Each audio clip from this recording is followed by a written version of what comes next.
Are you ready for the message? Time of message, a church that never gives up. Turn to your neighbor and say, don't give up. All right, here we go now. Hosea 1, we're going to be in the book of Hosea. 750 years before the cross, scholars say this is the greatest depiction of God's love anywhere else in the Bible. It's a story of Hosea loving Gomer, a person who was, if I could say it this way, unlovable.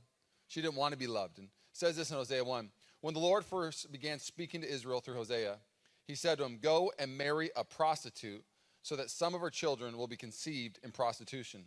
This will illustrate. Stop. If you're going to be a prophet of God in the Old Testament, you had two main responsibilities to communicate the character and nature of God. Sometimes that was through actually just prophesying and teaching, but sometimes God would actually want to use your life as a living parable to show people how good he was. He goes on to say how Israel has acted like a prostitute by turning against the Lord and worshiping other gods. Can you imagine if you're a single person in the house, God comes to you and says, I got a spouse for you. And you'd be like, oh my gosh, is she on the worship team? God's like, no. Wow, it's going to get awkward. And you're like, okay, I get it. Maybe, okay, we'll leave the sanctuary. Maybe she's on the kids team. God, she's on the kids team. God's like, no, keep walking, you know. You're like, oh, she's on the welcome team. I love all them smiling girls. I love a smiler. Oh, Lord, I'm going to marry a smiling, happy girl. God's like, no, keep walking. Can you imagine, like, leaving the church and walking in the street, like, what? Who am I going to marry? Like, God, who's my spouse? And maybe like, oh, you know, she's a thug. Like, she's straight a street evangelist. Like, just bold out there. Maybe I'm marrying a street evangelist. God's like, no, keep walking. And you keep walking and keep walking. And finally, you find yourself in the brothels where the ladies of the night are. And God goes, here is your wife.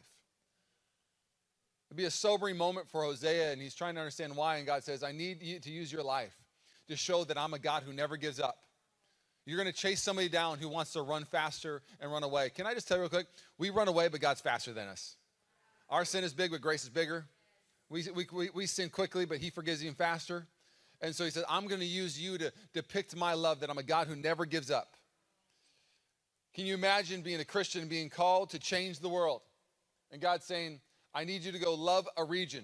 You're like, where do you want me to go, God? Franklin, Tennessee? No. Maybe Idaho. I don't like the snow, but I'll go to Idaho. No. How about Texas, God? No. I want you to go to California. California is the Gomer of all the states right now, okay? I'm just being honest. I was at a conference in Colorado a few weeks ago, and I was talking to pastors, and whenever I tell them where I'm from, like, oh, yeah, I'm from the Bay Area, I'm from California, they're like, is it as crazy as I see in the news, you know? And I'm like, it's crazier, you know? Like I sometimes forget like how people see us as a state. And I'm just here to tell you that we have a God who does not give up, and so we need to be a church that doesn't give up. The state of California, God's not done with the state of California. I believe revival is coming. I believe God is breathing on the church. We can see it here at the Promise Center. Every baptism, every yes, it is the remnants of God saying, I'm about to do something big. I'm going to pray, and after I pray, I'm going to go through the context of all Hosea, and we're going to just see all these beautiful pearls of just how God is a great God. And he's a great God that wants to partner with you and I to show his greatness and his kindness and his goodness to this region. Will you bow your heads? God, I thank you that you're the one that called us, that you're the one that planted us, that you are the one that directs steps. God, I pray that I would get out of the way today and that my words would fall to the floor and your words would soar. Oh, God, would you use me today? Would you use me? And everybody said? I'm 42 years old now, and I find myself talking about the next generation. You know, the next generation, I want to teach them perspective. Teach them a work ethic. You know, they're always on their phones, but so am I. But still, they're always on their phones. And one of the reasons I talk about the next generation, I just wish I could experience the childhood I had. I was born in the 80s, made in the 90s. I loved the era I grew up in. We didn't have remote controls. I was a remote control. Like, I would sit there. We had knob TVs. My parents were like, Tyler, change it to channel 5. I'd get up, and I'd turn the knob to channel 5, you know. When you were bored, your parents would just say, just go outside. And you just go outside, and you just, like, walk around. You're like, what am I supposed to do right now? And you see another kid, you're like, what are you doing? My mom told me just go outside. Me too, you know. And then you start playing games like Kick the Can, Red Rover, send Tyler on over. Do you remember those games? Come on. In school, we played Heads Up, 7 Up. Oh, what a great game. Heads down, thumbs up, you know. I'll never forget when I was told we're going to the computer lab. And I was like, do I need to bring my lab coat? Like the computer lab. And I remember walking to the computer lab, and they showed us this game. This generation has Fortnite. Our generation, we had the Oregon Trail. Oh, come on, where my Oregon Trail people at? Oh, there you are, yes. You've got dysentery. You've been delayed 3 days. Spacebar, spacebar, spacebar, spacebar, spacebar. We played real games like dodgeball, like get a concussion after PE. We didn't have TikTok. We had Bob Saget, America's Funniest Home Videos. We had to wait a whole week to see something funny. You just go on your phone and look at it. I wish that this next generation can experience what I experienced. And I sometimes wonder that if the church in the book of Acts could come and hang out with us, the prophets of the Old Testament hang out with us, they might say, I wish you could experience what I experienced. Because the more and more California looks like Rome, the more and more the church has to look like the book of Acts. Rodney Stark wrote a book about the history of Christianity, and he basically paves out that it's the greatest movement ever to hit the earth. In AD 40, there were 3,000 Christians, a few thousand Christians, that's it. And you fast forward 300 years to AD 340, and there were 30 million Christians. Half of the known world became Christians. And Rodney Stark points out these key ingredients on how the church moved. Of course, it was the gospel. It was the power of God. It was the community of God. But one of the things the church had is they had this I will not give up spirit. You could kill one and 3 more would sprout. And I'm here to tell you that if we're going to be a church that transforms California, if we're going to be a movement that transforms California, we can never give up. Can I get an amen for that? I want to give you like a little picture of what I see for California. And what I mean by that is when I talk to people about California, you read the news, the state's shrinking, everybody's flooding out. You turn on the news, you see everything bad.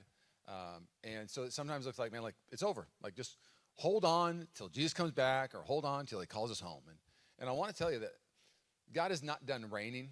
He's not done breathing on the church, not done breathing on the state. This is called Death Valley. This is the deadest, driest region in all the world. And they call it Death Valley because nothing grows there. And get up to 140 degrees, one of the hottest temps. Basically what I felt like summer was for where I was at all summer. It was a hot summer. But yeah, this is Death Valley. But then they had 7 inches of rain hit Death Valley, and here's what happened. A super bloom. What they thought was dead was not dead at all. There were seeds underneath the soil. All they needed was just a little bit of rain. And I'm here to tell you, California may look a little bit like Death Valley right now, but just needs a little bit of rain. A church believing for prayer, saying that when God's presence starts to spill into the streets, when grace starts spilling in the streets, we'll start having a super bloom in California. Now, how did they get there? How did Israel lose their way? Because in Hosea 1, he goes, I need you to go marry a prostitute. This will illustrate how Israel has now fallen in love with the world and is now basically chose the world over me. They're no longer worshiping me. Here's how it happens. Jeroboam is king. Business is booming. If you will, the stock market is just skyrocketing for them, if I can put it that way. The military might is strong. It's a very prosperous time. It says this in Hosea 10, how prosperous Israel is, a luxuriant vine loaded with fruit, but the richer the people get, the more pagan altars they build. The more bountiful their harvest, the more beautiful their sacred pillars. What has happened is they've basically been blessed right out of the church. I've seen people get what they want and lose everything they need. They pray for the job, and then you never see them at church anymore once they get the job. They pray for a relationship, and they get the relationship, and they literally walk right out of the church because they find a relationship. And he's saying, you got so blessed that you're now worshiping the things I gave you. You're trying to find fulfillment in inanimate objects. The people of Israel are living their life out of order. They're living life without spiritual renewal. They want politicians more than they want prophets. They desire wealth more than wisdom. The allure of carnality and comfort was stronger than consecration. God became useful, but he was no longer beautiful. God was treated as a side dish, but no longer paramount nor priority. The adoring and worship of God had died. The kingdom of self has now taken center stage. John Piper says this, the greatest enemy of hunger for God is not poison, but apple pie. It is not the banquet of the wicked that dulls their appetite for heaven, but the endless nibbling at the table of the world. It is not X-rated video, but the prime time dribble of triviality we drink in every night. Where are my foodies at? We got any foodies in the house? I love me a good restaurant. We went to Stark's last night, first time. Fantastic. It was we got the ribeye. I got a little burger over there also. Maybe I got some salmon. Maybe I got the low baked potato. Maybe I got the wedge salad. Maybe I got the Brussels sprouts. Maybe I got everything because it was my first time. It was unreal good. Well, I love good food. I've been able to actually go to a couple 3-star Michelins. I got invited and treated to French Laundry one time. That was unreal. Then I got invited to Single Thread, which is right around the corner, another 3-star Michelin. It was amazing. I love great food, but don't get it twisted. I love me some Mickey D's just as much. Give me some Taco Bell. Come on now, I love a good Taco Bell. My taste palette, it is deep, it is wide, it is broad, it is versatile, it's mobile, top of the class. I love all kinds of food. And one of my favorite restaurants in all the world is Olive Garden. Oh, any Olive Garden fans in the house?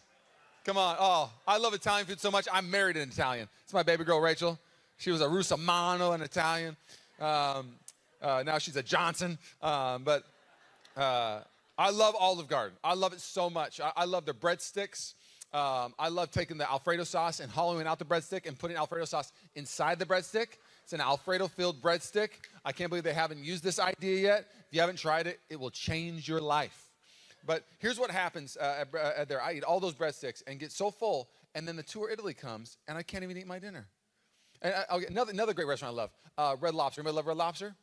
Them cheddar biscuits. Not a lot of Red Lobster fans in the house. A lot of Olive Garden people. Red Lobster, not so much. Okay. I've been to the original Red Lobster in Lakeland, Florida. The first one, not because I'm a psycho Red Lobster fan.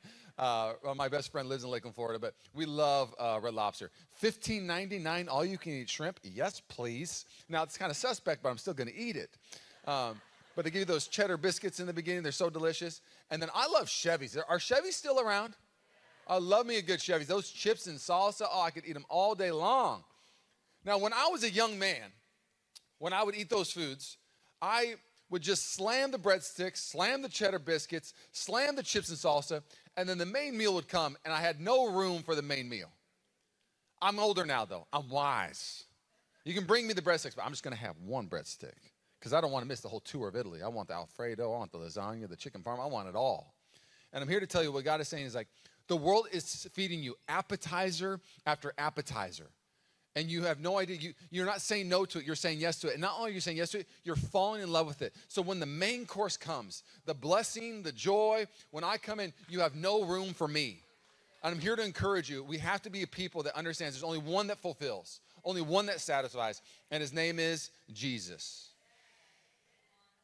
So how do we get out of this trap? How do we get out of this trap? Hosea marries Gomer, and if you read Hosea 2, it goes terribly. It's a train wreck of a marriage. They have multiple kids, and one of the kids isn't even Hosea's kid. Gomer has a kid with somebody else, and we're like, well, how do you know that? Where does it say in the text? He names the kid Lo-Ami, which means not my kid, okay? So you don't even need to be a theologian to know it's not his kid, you know? And so their marriage goes from bad to worse, and Gomer even leaves the family. She starts prostituting again. As she's prostituting, Hosea still loves her in the midst of it. He drops off food as she's starving to take care of her. She doesn't even know who's dropping it off. He drops it off at the door and leaves. It's just a picture of our God, how we run away, and he still provides even when we're running away. And so Hosea at this moment, he's taking care of her, and now she's left. And you got to think Hosea at this moment is like, okay, God, I tried. I loved Gomer. I dropped food off for her when she was still prostituting after she left me. We had kids. She had some other kids. It's been a train wreck. Can I now be free to go live my life and go just love somebody that's really easy? Can I go marry somebody from the worship team or the kids team now? And here's what God says to Hosea. I'm so thankful because we have a God that never gives up. He goes, then the Lord said to me, go and love your wife again. Everybody say again.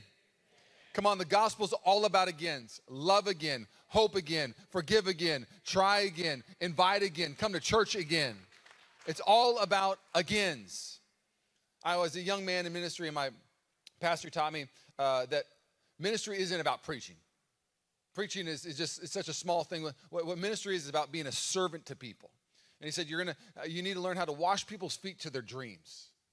And he goes, but I got to warn you, as you wash their feet, some people are going to be so toxic and they're going to be hurting because hurting people hurt people that you'll wash their feet.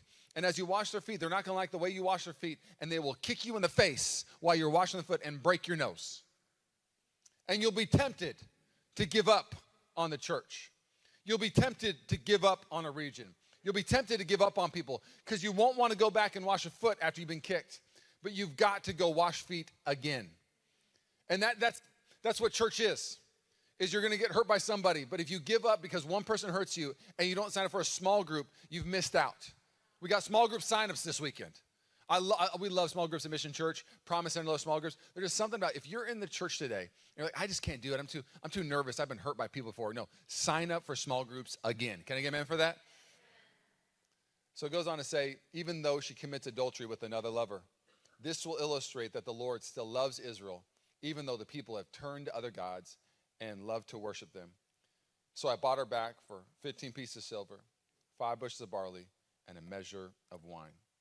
Let's go in the text. Just don't read it. You got to process what that means. Like, all right, Hosea, I want you to go back to the brothels and go buy your wife back. Can you imagine Hosea making that walk back to the brothels and people seeing Hosea and him going, hey, have you seen Gomer? And the conversations, what that would have been like. Oh, you guys are still married? I didn't think you guys were still married. She's actually being auctioned off right now at the auction block. And can you imagine the humility it would take with Hosea walking to the auction block where Gomer is? And to give you context, if you were being sold as a slave back then, you would have been treated like cattle. They would have inspected your teeth. They would have stripped you naked. And you would stand on an auction block, and people would just stand there and tell you how much you're worth to them. And so can you imagine Gomer standing there? She's stripped naked on a block, and I can just imagine her eyes closed, and one person thinks she's only worth 1 piece of silver. 1 piece of silver. Now the person, I'll do 2 pieces of silver. One other person says 4 pieces of silver. But out of the blue, her hearing this voice saying, 15 pieces of silver, 5 bushels of barley, and a choice measure of wine. You got to think Gomer at that moment goes, I know that voice. That's my husband's voice. And what kind of husband buys back what is already his? And if you knew the context of 15 pieces of silver and the barley and the wine, you know this. It is the full price of a human life. And what he's saying is, you've lost no value in my eyes, Gomer. You're worth just as much as the day I married you. So 15 pieces of silver, 5 bushels of barley, and a choice measure of wine. He buys back Gomer. He brings her back to the house. And here's what it says. He goes on to say, then he said to her, you must live in my house for many days and stop your prostitution. During this time, you will not have sexual relations with anyone, not even with me. Do you hear his voice? He's saying, love has standards, Gomer. I am yours and you are mine. Do not leave this house. Stay planted in this house. You'll flourish in this house. Raise your life in this house. I didn't grow up in church, and so I get saved around 16, and remember, like, on Facebook, they used to do, like, what Bible character are you? And I take the test, and, you know, I always thought, like, oh, I'm David. I'm slaying giants, you know, killing lions with my bare hands. Oh, I'm a David, you know. And so, and then, you know, I read the book of this, and I'm like, oh, I'm like Hosea. I'm not Gomer, you know. Like, oh, I'm like Joseph. I persevere. But the more and more I followed the Lord, the more and more I realized I'm Gomer. I have strayed. I have fallen in love with things I shouldn't have fallen in love with. I'm not even close to Hosea. And it's interesting in the New Testament, Jesus gathers his disciples for the Last Supper, and he tells them, "Hey, I'm going to go die for you, and this bread represents my broken body that is going to heal you. That every stripe that I take, it literally represents a healing for you. And so the bread represents my broken body." And he goes on to say, "This cup of wine represents the blood that I'm pouring out to purchase you." And I just have to think that one of the disciples at that moment at the Last Supper knew the scriptures. And if you know the book of Hosea, the barley's bread. I'm literally buying her back with bread and a choice measure of wine. And he's literally, the Lord saying, I'm the better Hosea, and you are Gomer, and I'm going to the cross to buy you with some bread and some wine. And so can you even just hear the words of the Lord today saying to you and I, love has standards. I am yours and you are mine. Plant yourself in this house. Do not leave this house. The Promise Center is God's house. You'll flourish in this house. And I'm here to encourage you, church. The way that you're going to enjoy life is not treating church as a pick-me-up. Have you ever heard somebody talk about church like, I just want to go to church for a little pick-me-up? You know, hopefully I can go there, they'll sing one of my favorite songs, and it'll make me feel warm and fuzzy. They didn't sing my song today. Church was okay. They didn't want to sing my favorite worship song. The message really didn't talk to me the way I wanted it to talk to me. It was okay. But then you have those Sundays like, they sang my favorite worship songs. and then the message was amazing. Oh, it was a great little pick-me-up. And then you live the next 6 days for yourself, and you come back to church on Sunday, and then you get another pick-me-up. There's nowhere in the Bible it says that the church is a pick-me-up. It's a place to be planted. It's a place to literally knit yourself in and to be held accountable, but also to be built up. The world's so good at beating people down. The church is so good at building people up. Come on now, can I get an amen for that? So, what do we do now? How do we fix this problem in California? How do we fix this problem of brokenness? And what I love is the first step of fixing everything is we got to look at our God's character, and he's the God who never gives up. Hosea 11 says this. Oh, how can I give up on you, Israel? How can I let you go? I love he's saying, I can't give up on you. And I love that about his nature. He's such a good God. And what's interesting even about the context of Hosea is, Gomer comes back, and Hosea and Gomer are right there, and that's how their story ends. We have no idea if she stays. And I hate that like the text goes straight from Hosea now preaching to Israel, because I love knowing the end of movies. I Google the end of a movie before I go see it, because I will not see a movie with a bad ending. Anybody else like that? Why would you make a movie with a bad ending? I'm not trying to be like pay to be sad, So I always Google the end of movies. I Googled the end of Avengers Infinity War before I went and saw it. Found out Iron Man died, prepared myself. If you haven't seen the movie, that's on you. It's like 10 years old now. It's not my fault. I ruined the ending for you, okay? But I love knowing the end of movies, and if it's a happy ending, I'm going to go see the movie. Well, right here, the thing we see is the people of Israel is now basically the picture of Gomer, and he's trying to woo them back, and he goes on to say, how can I give up on you, Israel? How can I let you go? How can I destroy you like Admah or demolish you like Zeboim? My heart is torn within me, and my compassion overflows. Outside of the garden where you see Jesus' heart being crushed and he's sweating blood, scholars say that this is the greatest pain that we see of God in all the Bible. It says that my heart is torn within me, that Hebrew word, you have shattered my heart, because he's a relational God.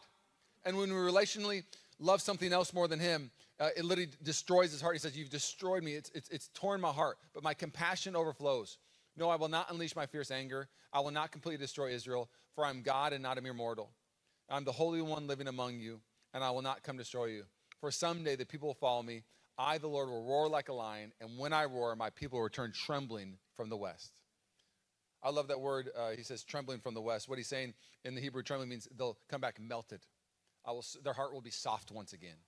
So when I roar, their heart will be soft. I, got saved at 16 and had my Gomer moment about 19, 20 years old. I just started doing my own thing again, barely going to church, and started dating a girl. And I basically became a sleepy Christian, became apathetic to the things of God.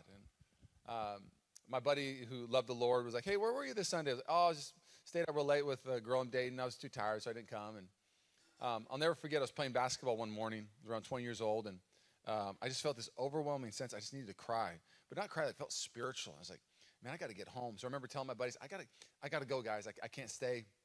And they're like, we're not done playing. I was like, I know, I got to get home. And I remember driving home and sprinting into my bedroom, and I collapsed, and I wept for hours and hours and hours. And I realized at that moment I was literally getting baptized in the Holy Spirit, and the Lord was literally melting me in front of him. I believe he was roaring over my life, if I could put it that way, just like this text. And I remember calling the girl I was dating. And you ever had like one of those cries, you cry so much you got to look yourself in the mirror like, ah! You like walk in the mirror, oh my God, ah! Like I'm like, it's that kind of cry, okay? So I'm like crying, I'm like, and when I'm having this moment, so I wouldn't recommend, don't call somebody when this happens. But I called the girl, I was like, ah, I'm going to be a godly man. She's like, what's happening? Like, I don't know, I'll call you back. I'm like, I should not be calling people at this moment. So, but then I called my buddy Drew, and I said, Drew, I love Jesus. I can't believe I walked away. I don't know what happened today, but I just feel like I didn't have words for it. I was like, I just want to live for God. And he goes, last night, me and your small group buddies that you were in a small group with, we prayed for you. And we prayed God would awaken you once again. And I remember just crying, thank you. And it was my melting moment. It changed me forever. And I'm here to tell you, it says when God starts to speak, when you ever been in worship and you start crying a little bit, you're not just crying because somebody's singing a song. It's because God's presence is literally speaking over your life.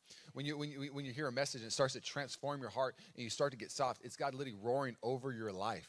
When you're at home and you're like, why do I feel this way? It's because when God's present, when he starts to speak, it starts to soften the things that need to be softened. Can I get an amen for that? If you're in a small group, I want to encourage you. What a great thing to be. You want to see people's lives transformed? Start praying for them. So the first thing we see, the solution is a God who never gives up, so we're going to be a church that never gives up. But the second thing is God gives the medicine to an apathetic spirit, to a dead region. He says this, I want you to show love, not offer sacrifices. I want you to know me more than I want burnt offerings. Hosea 4:6 says this, my people perish for a lack of knowledge. Throughout Scripture, you'll see this theme. In Daniel, it says, those who know God have an energy for God. It says in Ephesians, those who know God will have the fullness of life. It's interesting. That is the solution to it all. Now, like I said, I brought my wife with me today, and we met in L.A. I was 27 when we met. And when I started working at this church in L.A., everybody's like, oh, you got to meet Rachel. She's single. You're single. You guys would be, it would be awesome. I was like, I don't like being set up. No, thank you. And then I went to this birthday party. And I saw this girl, and I asked my buddy, is Rachel that cutie across the room? And he was like, yep. And I was like, well, hello, Miss Lady. You know, it's like one of those moments. And now, I'll be honest, on 1 to 10, when it comes to looks, I think I'm a solid 6, all right? I get it. Like, I've had gray hair since I was 20. I have a high hairline since I was 18. It's been holding strong, though. Hold. So I know, like, Rachel doesn't know me. So, you know, like, I'm not going to be a 10 for everybody, but I can maybe be a 10 for somebody, all right? And so I tell myself, like, if I just can just, you know, get one date, and Rachel can just see, like, you know, maybe she thinks I'm funny. Maybe she thinks I'm nice. Maybe there's something about my personality she likes. I can go a 6 to an 8, maybe even a 10. And I'm here to let you know I locked it up, all right? I sealed the deal, all right? Now, it's a fascinating thing because once somebody gets to know somebody, it either makes them more beautiful or less beautiful. And you look in the Bible, it says this about Jesus. It says, there was no physical features that would attract men to him. That would attract humankind to him. It's not like when Jesus was born on the earth, it was like Chris Hemsworth or Brad Pitt was walking around and people were like, oh my gosh, who's the new savior? You know, he's got like an 8-pack. Like, golly, Jesus is like the best looking dude in the room, you know? Like, there was nothing physical that made people like, I want to follow that guy. And what he's saying is simply this, and if I could just give you a picture. To people who don't know the Lord, like people in California, all they know is bad religion, Jesus looks like a 0 from afar. To the sleepy Christian on 1 to 10, Jesus looks like a 5 to them. To the person who's been burned by just legalistic church, Jesus looks like a 2 to them. And Jesus is saying over and over again in Hosea, oh, but if you got to know me, if you just hung out with me one time, you would know my joy, you would know my peace, I would become a 10 to you. All I want from you is not sacrifice, just get to know me. Get to know my mercy, get to know my grace, get to know my nature. And once you get to know me, I'll be a 10 and you'll never want to leave me again. If we want to transform a region, you want to transform your life, get to know God. I was one of the last buddies in my group to get married. I was 29 when I got married. And when my buddies got married, I judged them.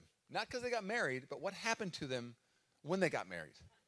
I'd be like, hey, you want to go play hoops? And they'd be like, oh, I got to ask my wife. I'm like, you got to ask your wife. You got to go ask your mom if you can play basketball. Like, you're a grown man. Like, do you want to play basketball or not, you know? And so now, don't get me wrong. Like, now I asked Rachel, can I go play golf? She's like, yeah. I'm like, okay, sweet. I got to go. Okay, bye-bye. So I now ask. But I remember, you know, asking my buddies want to play basketball, and he's like, oh, I got to check. Oh, I can't tonight. And I get home, I see on Facebook, he was at a murder mystery party dressed up. And I was like, what happened to you, man? Me and my buddies were like, doo, doo, doo, you know, like R.I.P. homie, you know. But then I get married.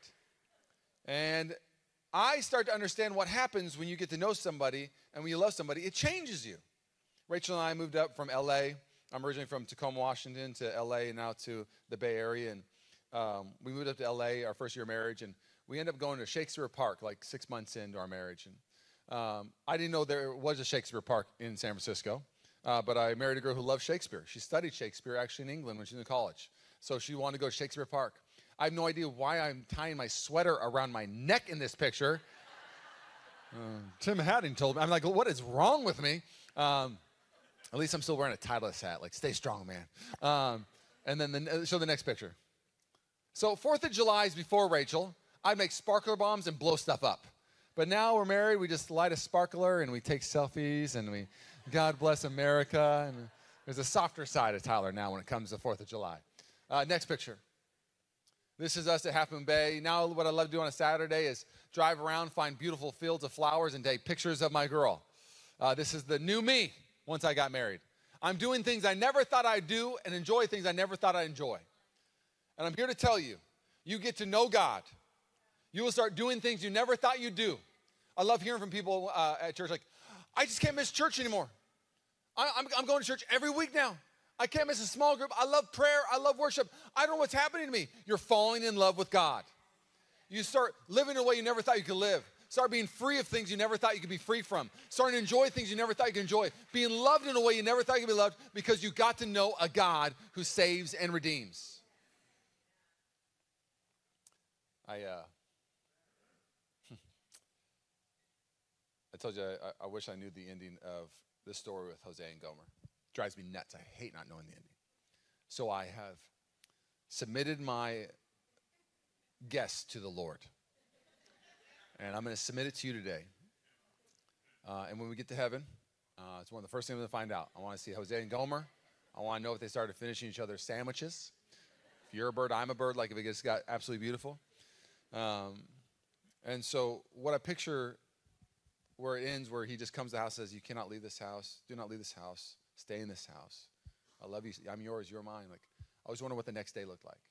I picture the next day, Jose making some breakfast, making some eggs, making some hash browns, and making some coffee. And Gomer comes out. She's kind of quiet, and he just brings her breakfast. He goes, how's my beautiful bride today? Starts serving her and starting speaking life over her, starting to speak her real identity over, letting her know that her past does not determine who she is, that a mistake doesn't make her mistake, and like just start speaking life over and over and over again. And I picture this going on for weeks. And finally, I think, maybe a month in, she comes out a little more chipper, and she's starting to be restored. And he brings her breakfast and puts it there, and she's, eating, and they're laughing. And I picture a few months later, Hosea come in the kitchen, and she beats him to the kitchen, and she's making breakfast. And she's like, I want to make my man breakfast this morning. Take a seat, Jose. He's like, okay, I'll take a seat today. Okay. And she's like, I'm making 4 eggs just like my man loves it. She makes him 4 eggs, some hash browns, brings some coffee, and they're sitting there, and they're starting to really enjoy life together. And there's this moment where Gomer says, Hosea, I had friends at the brothel. Cindy, Lisa, a ton of them. Do you think it would be possible if we could go buy back Cindy for 15 pieces of silver, 5 bushels of barley, and a choice measure of wine? I can't imagine just Hosea's heart just overflowing with, like, she gets it. She's getting fully restored, and he goes, oh, we got the money.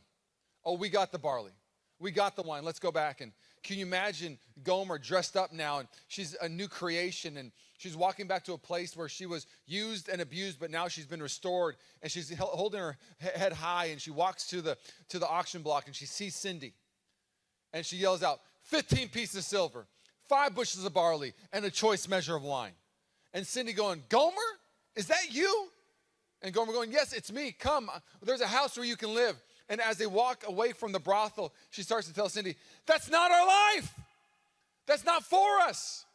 Sin was killing us. Worshiping the world was destroying us. There's another house. And she'd tell her, live in this house. Plant yourself in this house. You'll flourish in this house, Cindy.